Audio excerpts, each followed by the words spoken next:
વિદ્યાર્થી મિત્રો નમસ્કાર, બધા મજામાં હશો? હું રાજેન્દ્ર પડિયા YouTube ચેનલમાં તમારું બધાનું સ્વાગત કરું છું. મિત્રો, ધોરણ 10 અને આપણો વિષય સામાજિક વિજ્ઞાન અને એના ચેપ્ટર 10 માં આજે તમને જે એક કોષ્ટક દેખાઈ રહ્યું છે, પહેલા એના વિશે થોડીક તમને ચર્ચા કરીશ તમારી સાથે, કે માહિતી આપીશ તમને.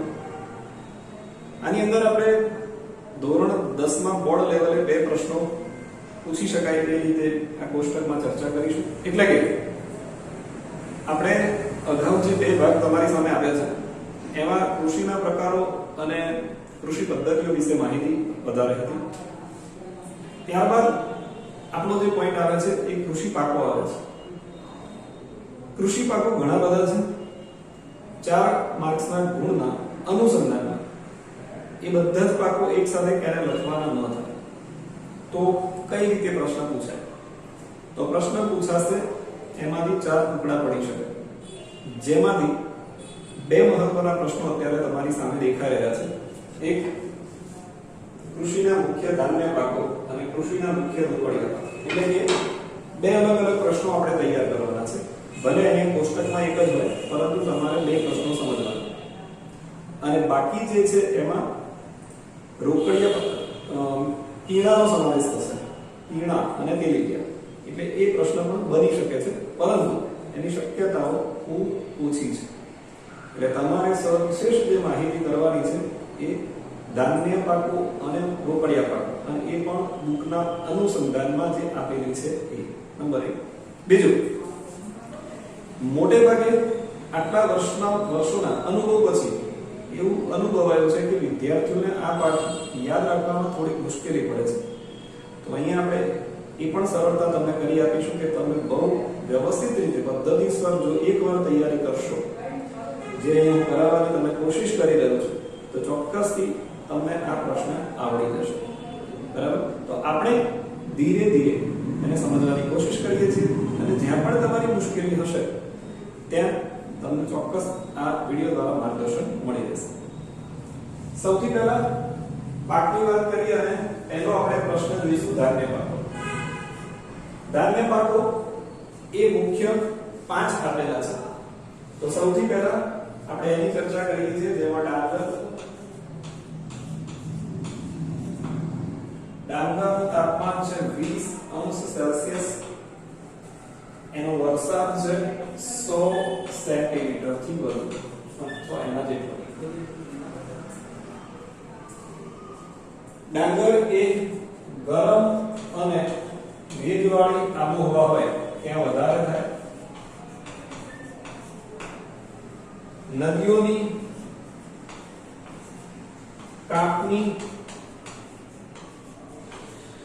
ફળદ્રુપ જમીન એને વધારે માનવામાં આવે છે.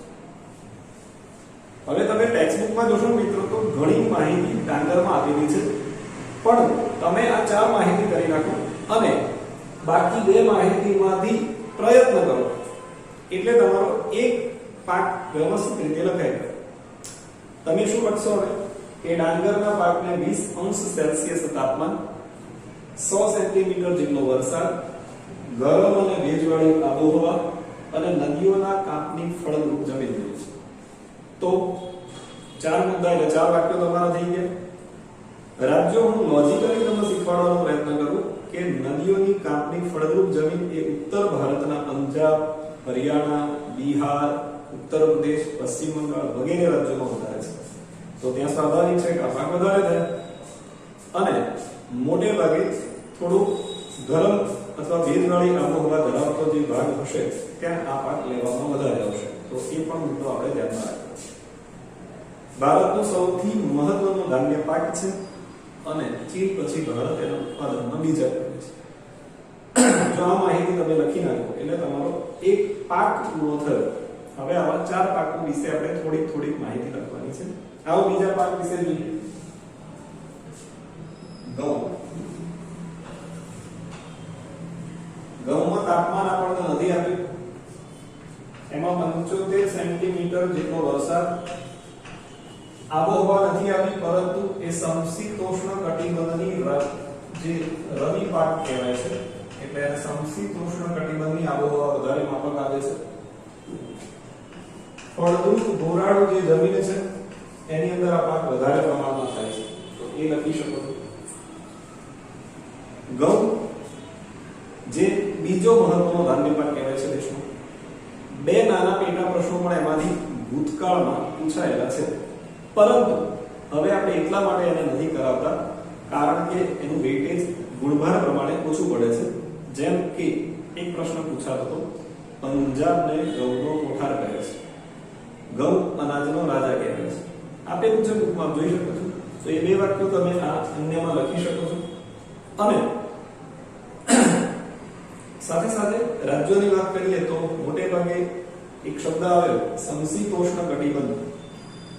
ભૂગોળ તમે થોડું જાણતા હોય મિત્રો તો કર્કવૃતની ઉપરનો ભાગ સમશીતોષ્ણ કટિબંધ, તો એમાંથી પહાડી વિસ્તારમાં તો ઘઉં થાય ને, એટલે બાકી જે રાજ્યો રહ્યા સમશીતોષ્ણ કટિબંધમાં, એમાં પંજાબ આવે, હરિયાણા આવે, ઉત્તર પ્રદેશ આવે, બિહાર આવે, મધ્યપ્રદેશ, ગુજરાત, રાજસ્થાન, આ બધા રાજ્યોમાં ઘઉં થાય. કેટલું સરળ છે. લોજિક હંમેશા ઇમ્પ્લિમેન્ટ કરો એટલે રાજ્યો આપણે સારા અને પાછા સાચા લખી શકીએ. ઓકે, થર્ડ છે જુવાર. 25 થી 30 અંશ સેલ્સિયસ જેટલું તાપમાન જોઈએ છે, લગભગ 50 સેન્ટીમીટર જેટલો વરસાદ એને જોઈએ છે. આ ખરીફ પાક કહેવાય છે અને એને પણ ગોરાળુ જમીન. જેમ જેમ આપણે આગળ વધીએ છીએ આ બોક્સમાં, કોષ્ટકમાં, એમ આપને વધારે ખબર પડતી હશે કે હવે મારે શું કરવું પડશે, શું કરવું જોઈએ. એટલે આ ચાર બાબતો પર જ સૌથી વધારે ફોકસ કરવાનું છે. એ કોષ્ટકને આપ સારી રીતે કરશો તો આ પ્રશ્ન બહુ સરળતાથી તમને આવડશે. તાપમાન, વરસાદ, જમીન. રાજ્યો તો જુવાર એ બંને, એટલે કે ઉત્તર ભારતમાં પણ થોડા રાજ્યોમાં થાય છે અને દક્ષિણમાં, એટલે ઉત્તરમાંથી બે ચાર નામ અને દક્ષિણમાંથી બે ચાર નામ આપ લખી શકો છો. ત્રીજો મહત્વનો ધાન્ય પાક છે અને લીલા પશુચારા તરીકે એ જાણીતું છે. લીલો પશુચારો ખાસ કરીને પશુઓ. ત્યારબાદ બાજરીની વાત આવે છે. બાજરીને પણ 25 થી 30 અંશ સેલ્સિયસ જેટલું તાપમાન જોઈએ છે, 40 થી 50 સેન્ટીમીટર જેટલો વરસાદ જોઈએ છે. આબોહવાની વાત કરીએ તો એમાં બહુ વિશેષ આબોહવા નથી, પણ ખરીફ પાક એ પણ છે. જાયદ અને ખરીફ બંને છે તે લખી શકીએ આપણે. ચોમાસામાં પણ લઈ શકાય છે, ઉનાળામાં પણ લઈ શકાય છે. આમ જોવા જઈએ તો ઘઉં સિવાયના તમામ પાકો, ધાન્ય પાકો એ ચોમાસા અને ઉનાળામાં લઈ શકાય છે. અને રેતાળ જે ઓછી ફળદ્રુપ જમીન હોય ત્યાં વધારે થાય છે. રેતાળ જમીનમાં ઓછી ફળદ્રુપ હોય તો પણ ચાલે. બાજરી એ શ્રમજીવીઓનું ધાન્ય પાક કહેવાય છે. શ્રમજીવી એટલે જે મહેનત વધારે કરનારા કામદાર વર્ગ છે ત્યાં આ વધારે થાય છે, કારણ કે રાજસ્થાન, ગુજરાતના ભાગો, પંજાબ, હરિયાણાના જે ભાગો છે ત્યાં આનું વાવેતર વધારે થાય છે અને સૌથી વધારે ગુજરાતમાં બનાસકાંઠા જિલ્લો મોખરે છે. એના પછી મકાઈ. મકાઈ 21 થી 27 અંશ સેલ્સિયસ તાપમાનમાં લગભગ 50 થી 100 સેન્ટીમીટર જેટલો વરસાદ હોય ત્યાં આ પણ ખરીફ પાક છે. ત્યાં જાયદ તરીકે પણ લેવામાં આવે છે. એની જમીન ખાસ ધ્યાનમાં રાખજો. મેં મારી રીતે એક સૂત્ર બનાવેલું છે, યાદ રાખવામાં મદદરૂપ થશે. ડોકા પાક. ખાસ કરીને દિવાળી પર આપણે બહુ બધા પાકો ખાઈએ, અડદિયા એ બધા, એવો એક પાકની રીતે તમે એને યાદ કરી શકો છો. ઢોળાવાળી, પથરાળ, કાળી, પાણી નીકળી જાય તેવી અને કઠણ, આ પ્રકારની જમીન એને જોઈએ છે. અહીંયા તમારા ધાન્ય પાકોની માહિતી પૂરી.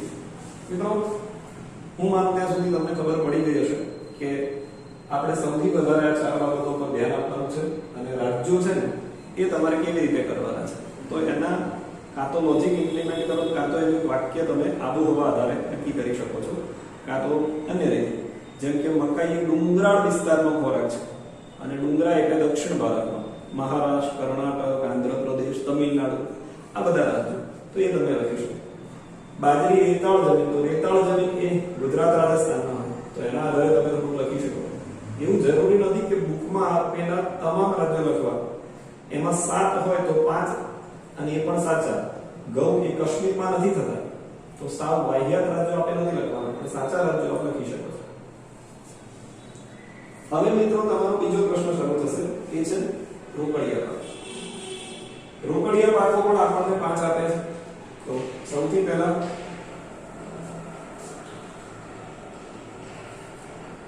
શણ ની વાત કરીએ આપણે શણને 30 થી 40 અંશ સેલ્સિયસ તાપમાન જોઈએ છે 100 સેન્ટીમીટર જેટલો વરસાદ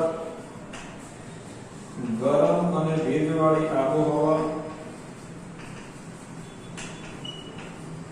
અને નદીઓની કાપણી તો ખરી પરંતુ એમાં પણ મુખ ત્રિકોણ પ્રદેશ ની ફળદ્રુપ જમીન હશે કારણ કે દર વર્ષે જ્યાં નવો કાપ પથરાતો હોય ને ત્યાં આ પાક વધારે થાય જેને આપણે ખદર કહીએ છીએ તો ખદર જમીનના વિદ્યાર્થીઓ આ પાક વધારે થાય છે તો તાપમાન 30 થી 40 100 સેન્ટીમીટર જેટલો વરસાદ ગરમ અને ભેજવાળી જે આબોહવા છે ત્યાં ક્ષણ વધારે થાય અને દર વર્ષે નવો નદીઓનો કાપ ક્યાં પથરાય તો મુખ ત્રિકોણ પ્રદેશ નદી જ્યાં બનાવે ત્યાં પાક વધારે થશે એના આધારે આપ રાજ્યો યાદ રાખી શકો છો સૌથી વધારે પશ્ચિમ બંગાળમાં થાય છે બિહારમાં મધ્યપ્રદેશમાં આંધ્રપ્રદેશમાં તમિલનાડુમાં આવા જે રાજ્યો છે ત્યાં પાકનું વાવેતર અને ઉત્પાદન વધારે થાય છે ક્ષણના રેસાને ગોલ્ડન ફાઈબર કહેવાય છે એ રીતે આપણો જવાબ બનશે શેરડી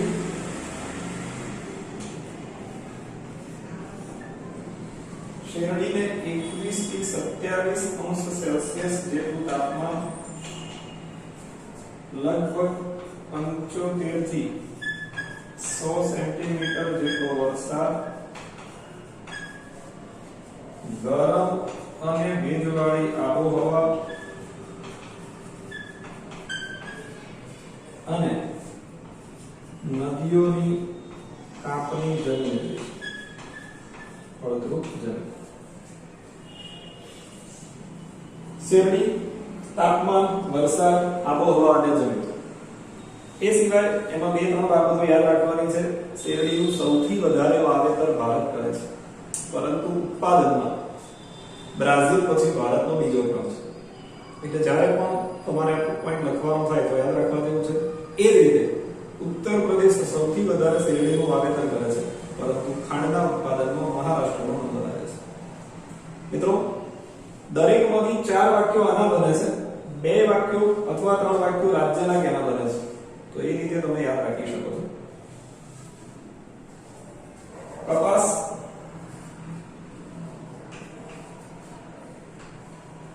20 થી 35 અંશ સેલ્સિયસ તાપમાન 30 થી 70 સેન્ટીમીટર જેટલો વરસાદ ગરમ અને ભેજવાળી આબોહવા 8મા ચેપ્ટરમાં કાળી જમીન વિશે કપાસ આવ્યો એટલે વધુ ખનિજ દ્રવ્યોના પ્રમાણ વાળી